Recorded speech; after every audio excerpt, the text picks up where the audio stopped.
الصلاة والسلام عليك يا رسول الله، الصلاة والسلام عليك يا حبيب الله، الصلاة والسلام عليك يا نور من نور الله صلی اللہ تعالی علیہ وآلہ وسلم۔ جس طرح سے آپ لوگ جانتے ہیں کہ ہمارا یہ مقصد ہے کہ ہماری عوام جو ہے وہ ایٹ لیسٹ اہل سنت کے جو بیسک عقائد ہیں اس سے آگاہ ہو، ان سب سے آگاہ ہو۔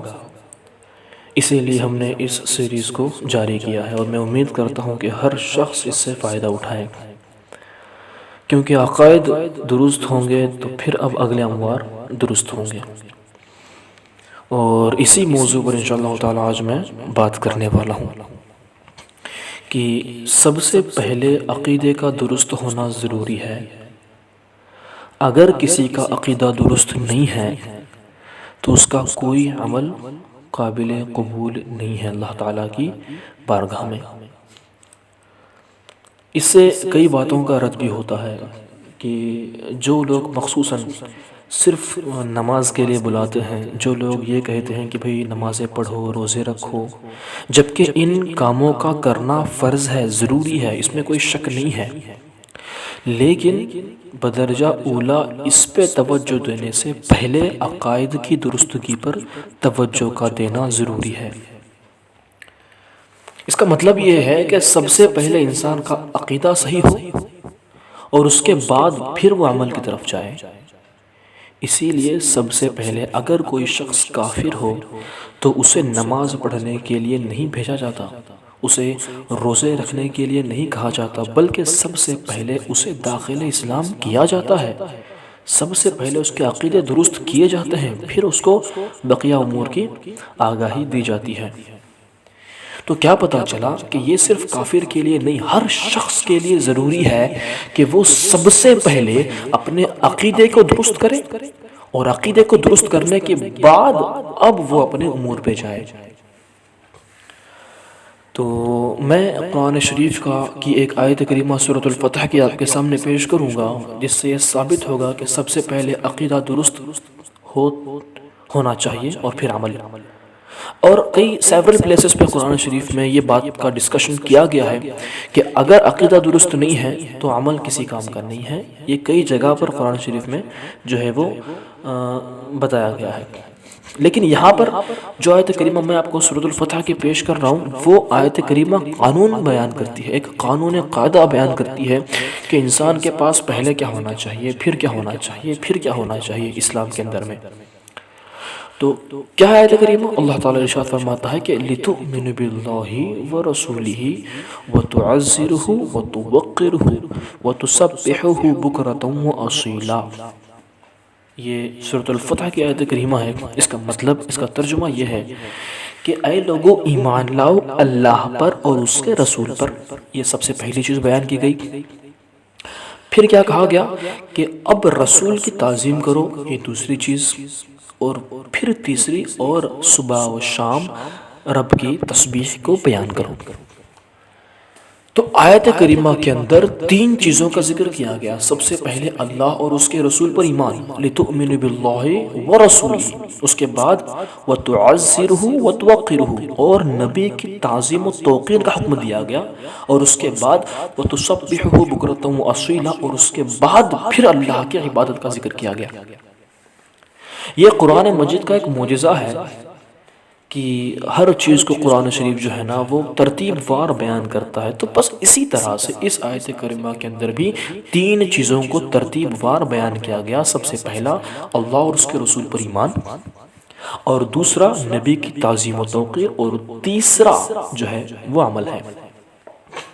یعنی کیا پتا چلا کہ سب سے پہلے ایمان ضروری ہے اللہ اس کے رسول پر، اور اس کے بعد ضروری ہے تو وہ ہے نبی کی تعظیم، اور اس کے بعد پھر عمل۔ اگر ایمان بندے کے پاس ہے، اگر بندہ مومن ہے، اگر بندہ مسلم ہے، اگر بندے کے پاس ایمان ہے لیکن نبی کی تعظیم و توقیر نہیں ہے، عبادت بھی بہت کرتا ہے، تب بھی اس کا ایمان کسی کام کا نہیں، کیونکہ نبی کی تعظیم بھی مقدم ہے۔ مثال جو ہے وہ ابلیس کی سی ہے کہ ابلیس کے پاس ایمان بھی تھا، ابلیس کے پاس عمل بھی تھا، لیکن نبی کی تعظیم نہ کرنے کی وجہ سے اللہ نے اسے مردود کر دیا۔ اسے کہہ دیا کہ تو مردود ہے. کیوں؟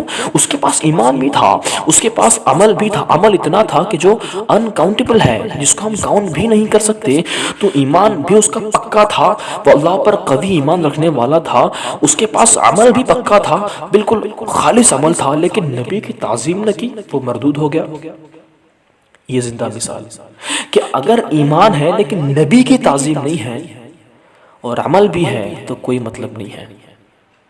دوسری مثال یہ کہ ایمان نہیں ہے نہ عمل ہے, لیکن اگرچہ نبی کی تعظیم ہے تو نبی کی تعظیم ہونا بھی کافی نہیں ہے, ایمان کا ہونا ضروری ہے. مثال ابو طالب کی سی ہے کہ ابو طالب کے پاس نہ ایمان تھا نہ عمل تھا, نبی کی تعظیم ضرور تھی لیکن وہ اسے کوئی کام نہیں دینے والا.